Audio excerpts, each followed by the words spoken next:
بسم اللہ الرحمن الرحیم۔ کتاب روض الباسم من خلق النبی الخاتم، جلد ثانی، باب 13، فصل 5 کا مضمون نمبر 7، پیج نمبر 527 سے اپنے خادم پر خرچ کرنا صدقہ ہے۔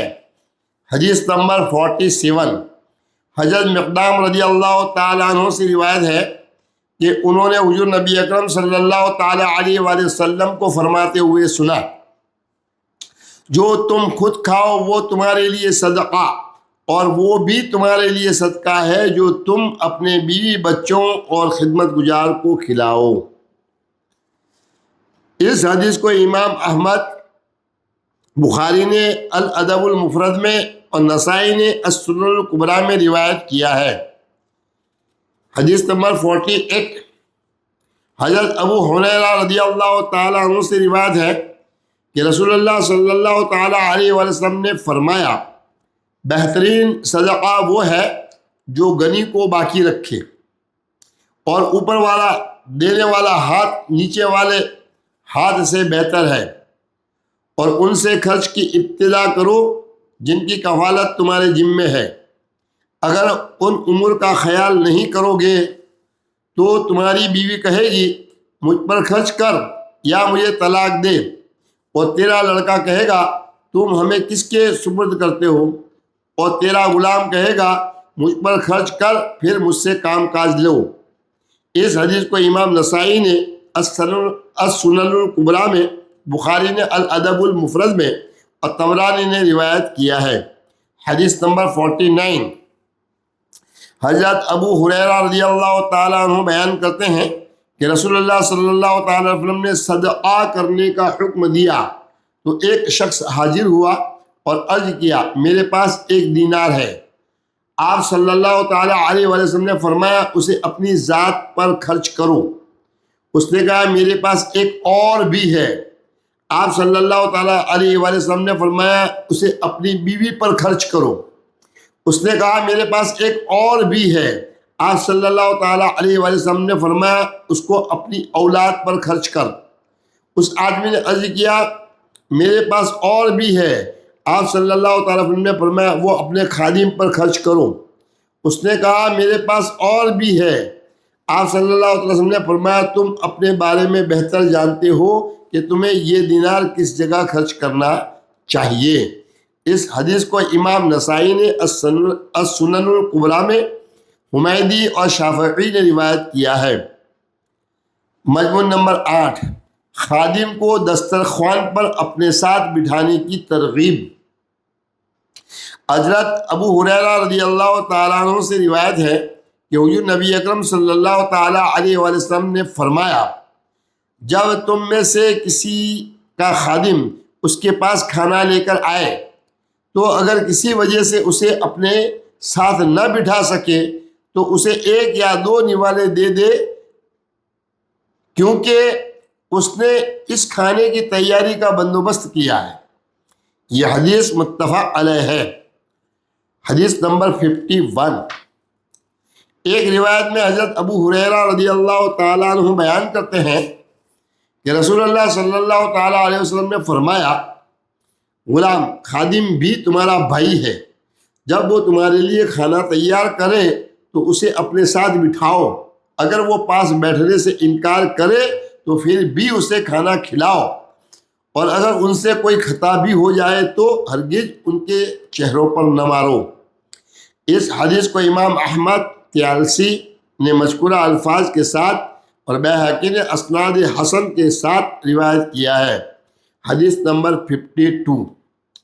حضرت ابو زبیر رضی اللہ تعالیٰ عنہ سے مروی ہے کہ انہوں نے حضرت جابر رضی اللہ تعالیٰ عنہ سے اس خادم کے بارے میں سوال کیا جو مالک کی کفایت، محنت اور گرمی میں کرتا ہے، تو انہوں نے کہا، حضور نبی اکرم صلی اللہ تعالیٰ علیہ وآلہ وسلم نے ہمیں اس خادم کو بلانے کا حکم فرمایا تاکہ ہم اس کو اپنے ساتھ بٹھا کر کھانا کھلائیں، لیکن اگر تم میں سے کوئی اسے ساتھ بٹھا کر کھلانا بوجہ ناپسند کرے تو کھانا اس کے ہاتھ میں دے کر علیحدہ بٹھا کر کھلا دے۔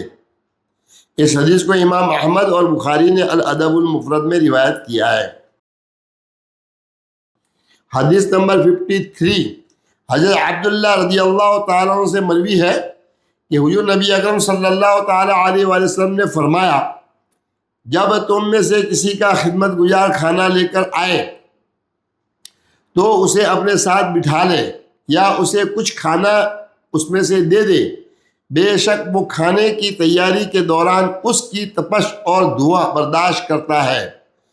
اس حدیث کو امام احمد، ابن ابی شیبہ اور ابن الجعد نے روایت کیا ہے۔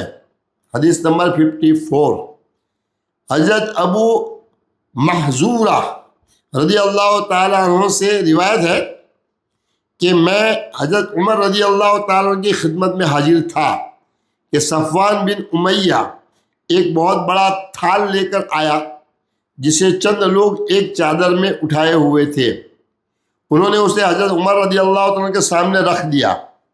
حضرت عمر رضی اللہ تعالیٰ نے غربا و مساکین اور دیگر لوگوں کے جو غلام وہاں موجود تھے انہیں بلایا، وہ آئے اور انہوں نے حضرت عمر رضی اللہ تعالیٰ کے ساتھ مل کر کھایا۔ اس وقت حضرت عمر رضی اللہ تعالیٰ نے فرمایا، اللہ تعالیٰ ان لوگوں کا برا کرے، یا فرمایا ان پر لعنت کرے جو اپنے غلاموں کے ساتھ کھانے سے گریز کرتے ہیں۔ حضرت صفوان رضی اللہ تعالیٰ نے کہا، اللہ کی قسم ہم ان سے غفلت نہیں برتتے۔ اس حدیث کو امام بخاری نے الادب المفرد میں اور مروزی نے روایت کیا ہے۔ اس فصل کا مضمون نمبر 9، اپنے خادم کو میرا بندہ کہہ کر پکارنے کی ممانعت۔ حدیث نمبر 55، حضرت ابو ہریرہ رضی اللہ تعالیٰ عنہ سے روایت ہے کہ حضور نبی اکرم صلی اللہ تعالیٰ علیہ وسلم نے فرمایا، تم میں سے کوئی اپنے غلام کو میرا بندہ اور لونڈی کو میری باندی نہ کہے، کیونکہ تم سب اللہ کے بندے ہو اور تمہاری تمام عورتیں اللہ کی باندیاں ہیں، بلکہ اس طرح کہنا چاہیے کہ میرا غلام، میری لونڈی اور میرا خادم اور میری خادمہ۔ اس حدیث کو امام مسلم، احمد اور نسائی نے السنن الکبریٰ میں روایت کیا ہے۔ حدیث نمبر 56، حضرت ابو ہریرہ رضی اللہ تعالی عنہ سے روایت ہے کہ حضور نبی اکرم صلی اللہ تعالی علیہ وسلم نے فرمایا، تم میں سے کوئی قطعاً ایسا نہ کہے میرا بندہ اور میری بندی، اور غلام ہرگز نہ کہے میرا رب، اور عورت نہ کہے میرا رب۔ مالک کو چاہیے کہ وہ غلام اور لونڈی کو میرے نوجوان، میری خادمہ کہہ کر پکارے، اور غلام کو چاہیے کہ وہ میرا سردار اور میری سردارن کہہ کر مالک یا مالکن کو آواز دے۔ بلا شبہ تم سب کے سب اللہ کے بندے ہو اور رب اللہ عز و جل ہے۔ اس حدیث کو امام احمد اور ابو داؤد نے اور بخاری نے الادب المفرد میں روایت کیا ہے۔ مضمون نمبر 10، غلام پر تشدد کا ازالہ، اسے آزاد کر دینا ہے۔ حدیث نمبر 57، ایک روایت میں حضرت عبداللہ بن عمر رضی اللہ تعالیٰ عنہما بیان کرتے ہیں کہ میں نے رسول اللہ صلی اللہ تعالی وسلم کو فرماتے ہوئے سنا، جو شخص اپنے غلام خادم کو تھپڑ مارے یا اس کو جد و کوب کرے تو اس کا کفارہ یہ ہے کہ اسے آزاد کر دے۔ اس حدیث کو امام مسلم اور ابو داؤد نے روایت کیا ہے۔ حدیث نمبر 58، حضرت سیدہ عائشہ صدیقہ رضی اللہ تعالی عنہ سے روایت ہے کہ حضرت ابو بکر صدیق رضی اللہ تعالی عنہ نے اپنے کسی غلام پر لعنت کی تو حضور نبی اکرم صلی اللہ تعالی عنہ نے فرمایا، ابو بکر کیا صدیق بھی لعنت کرتا ہے؟ ہرگز نہیں، رب کعبہ کی قسم۔ آپ صلی اللہ علیہ وسلم نے یہ بات 2 یا 3 بار دہرائی۔ سیدنا ابو بکر صدیق رضی اللہ تعالیٰ عنہ نے اس دن اپنے کئی غلام آزاد کر دیے۔ پھر حضور نبی اکرم صلی اللہ علیہ وسلم کی خدمت میں حاضر ہو کر عرض کیا، دوبارہ میں کبھی لعنت نہیں کروں گا۔ اس حدیث کو امام بخاری نے الادب المفرد میں اور بیہقی نے روایت کیا ہے۔ حدیث نمبر 59، حضرت زازان ابو عمر رضی اللہ تعالیٰ عنہ سے روایت ہے کہ ہم ابن عمر رضی اللہ تعالیٰ عنہ کے پاس تھے تو انہوں نے اپنے ایک غلام کو بلایا جسے انہوں نے مارا تھا۔ اس کی کمر سے کپڑا ہٹایا اور فرمایا کیا تجھے درد ہوتا ہے؟ اس نے کہا نہیں، تو آپ نے اسے آزاد کر دیا۔ پھر ایک لکڑی زمین سے پکڑی اور فرمایا اس میں میرے لیے اس لکڑی کے وزن کے برابر بھی ثواب نہیں۔ میں نے کہا ابو عبد الرحمن تم ایسا کیوں کہتے ہو؟ انہوں نے کہا کہ میں نے حضور نبی اکرم صلی اللہ تعالی وسلم کو فرماتے ہوئے سنا جس نے اپنے غلام کو بغیر کسی قصور کے مارا یا اس کے چہرے پر تماچا رسید کیا تو اس کا کفارہ یہ ہے کہ وہ اسے آزاد کر دے۔ اس حدیث کو امام بخاری نے الادب المفرد میں اور طبرانی نے روایت کیا ہے۔ فصل نمبر 5 یہاں مکمل ہوتی ہے اور فصل نمبر 6 13ویں باب کی۔ حضور صلی اللہ تعالیٰ علیہ وآلہ وسلم کا دیہاتیوں، ان پڑھوں اور سائلین پر شفقت و مہربانی کا حکم۔ جزیرہ نما عرب کے جس معاشرے اور عہد کے انسانوں کو حضور نبی اکرم صلی اللہ تعالیٰ علیہ وسلم تعلیم و تربیت، حسن آداب اور ارفع تہذیب سے آراستہ کر رہے تھے، اس معاشرے اور دور کے اکثر لوگ تہذیب کی مبادیات اور اخلاقیات کی اساسیات سے بھی نابلد تھے۔ خاص طور پر اس دور اور اس معاشرے کے دیہاتی اور ان پڑھ لوگوں کو مؤدب اور مہذوب بنانے میں جس صفت کی کلیدی کردار ادا کیا وہ آپ صلی اللہ تعالی وسلم کی نرم طبعی اور رحمت و ملاطفت تھی۔ دیہاتی ان پڑھ لوگ سائل کی حیثیت سے آپ صلی اللہ تعالی وسلم کی خدمت اقدس میں حاضر ہوتے اور تربیت کی کمی کے باعث آپ صلی اللہ تعالی علیہ وآلہ وسلم سے درست یعنی کڑک اور کلخت انداز میں پیش آتے، لیکن آپ صلی اللہ تعالی علیہ وآلہ وسلم نے کبھی ان کی اس درستگی یعنی کڑک، تلخی اور کرخگی پر ناراض اور خفگی کا اظہار نہیں فرمایا، بلکہ آپ صلی اللہ تعالی علیہ وسلم ان کی باتیں انتہائی توجہ اور یکسوئی سے سنتے اور انہیں دین کی حقیقت بتاتے۔ کبھی دیہاتی سائل آتے اور آپ صلی اللہ تعالی علیہ وسلم کو اونچی آواز سے مخاطب کرتے، صحابہ کرام رضی اللہ تعالیٰ اجمعین انہیں روکتے، لیکن آپ صلی اللہ تعالیٰ علیہ وسلم شفقت و محبت سے پیش آتے اور ان کی جانب سے پوچھے گئے سوالوں کا نرم ترین الفاظ، شگفتہ لہجے اور دل پذیر انداز میں جواب مرحمت فرماتے۔ سائلین آپ صلی اللہ تعالیٰ علیہ وسلم کے دربار اقدس سے کبھی خالی ہاتھ نہ لوٹتے۔ یوں وہ آپ صلی اللہ تعالیٰ علیہ وسلم کی شان کریمی کا اعزاز دیکھ کر اسلام کے دامن رحمت میں ہمیشہ کے لیے پناہ گزین ہو جاتے۔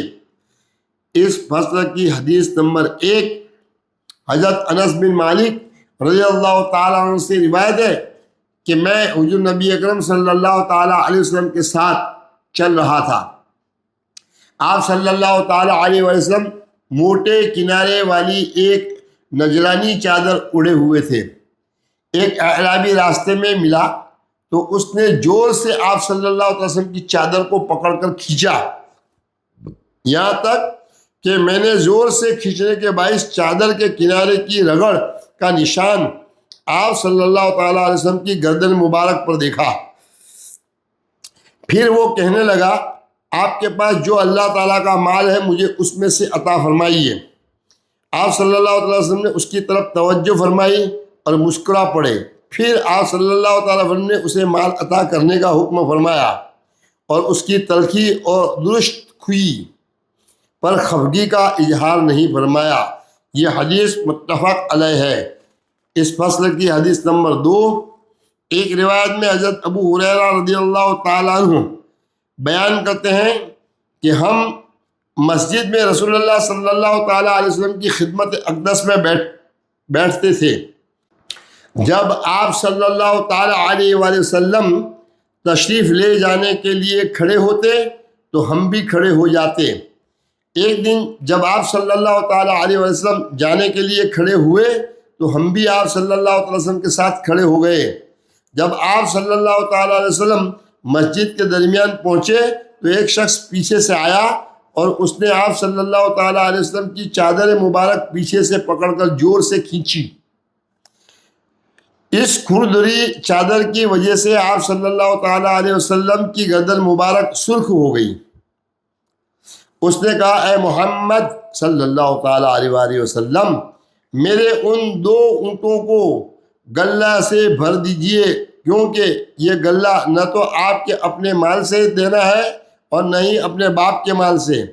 رسول اللہ صلی اللہ تعالیٰ علیہ وسلم نے فرمایا، نہیں، میں اللہ تعالیٰ سے استغفار کرتا ہوں، میں تجھے کبھی نہ دوں گا جب تک تم اس گردن سے کھینچنے کا بدلہ نہ دو۔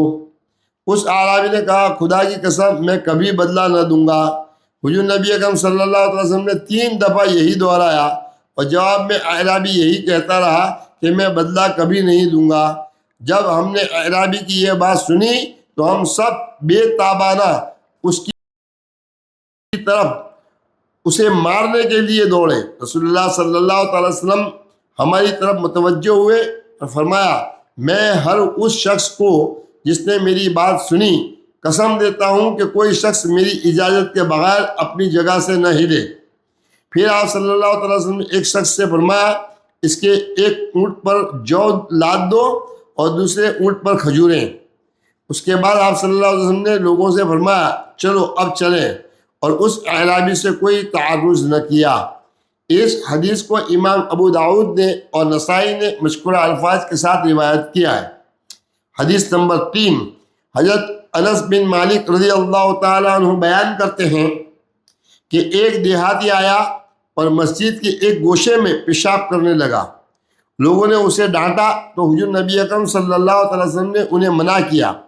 جب وہ پیشاب سے فارغ ہو گیا تو آپ صلی اللہ علیہ وسلم نے ایک ڈول پانی لانے کا حکم فرمایا جو اس پیشاب پر بہا دیا گیا۔ یہ حدیث متفق علیہ ہے۔ حدیث نمبر 4۔ ایک اور روایت میں حضرت انس بن مالک رضی اللہ تعالیٰ عنہ ہی بیان کرتے ہیں کہ ہم رسول اللہ صلی اللہ تعالیٰ علیہ وآلہ وسلم کے ساتھ مسجد میں بیٹھے تھے کہ اچانک ایک اعرابی آیا اور اس نے کھڑے ہو کر مسجد میں پیشاب کرنا شروع کر دیا۔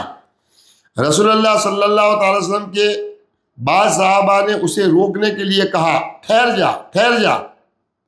حضرت انس رضی اللہ تعالیٰ عنہ بیان کرتے ہیں کہ رسول اللہ صلی اللہ تعالیٰ علیہ وسلم نے فرمایا، اس کو پیشاب کرنے سے مت روکو، اس کو پیشاب کرنے دو، کیونکہ پیشاب کو درمیان میں روکنا باعث سے تکلیف ہوتا ہے۔ صحابہ کرام رضی اللہ تعالیٰ عنہم نے اسے چھوڑ دیا یہاں تک کہ اس نے پیشاب کر لیا۔ پھر رسول اللہ صلی اللہ تعالی وسلم نے اسے اپنے پاس بلایا اور نصیحت فرمائی، یہ مساجد پیشاب اور دیگر نجاست سے آلودہ کرنے کے لیے نہیں ہے، یہ اللہ تعالیٰ کے ذکر، نماز اور تلاوت قرآن کے لیے ہے۔ یا جو رسول اللہ صلی اللہ تعالی وسلم نے ارشاد فرمایا۔ پھر آپ صلی اللہ تعالیٰ علیہ وسلم نے ایک صحابی کو حکم دیا تو وہ پانی کا ایک ڈول لایا اور اسے اس پیشاب پر بہا دیا۔ اس حدیث کو امام مسلم، ابو عوانہ اور بیہقی نے روایت کیا ہے۔ پارٹ نمبر 74 کو یہاں مکمل کرتے ہیں۔ Page number 540۔ السلام علیکم ورحمۃ اللہ وبرکاتہ۔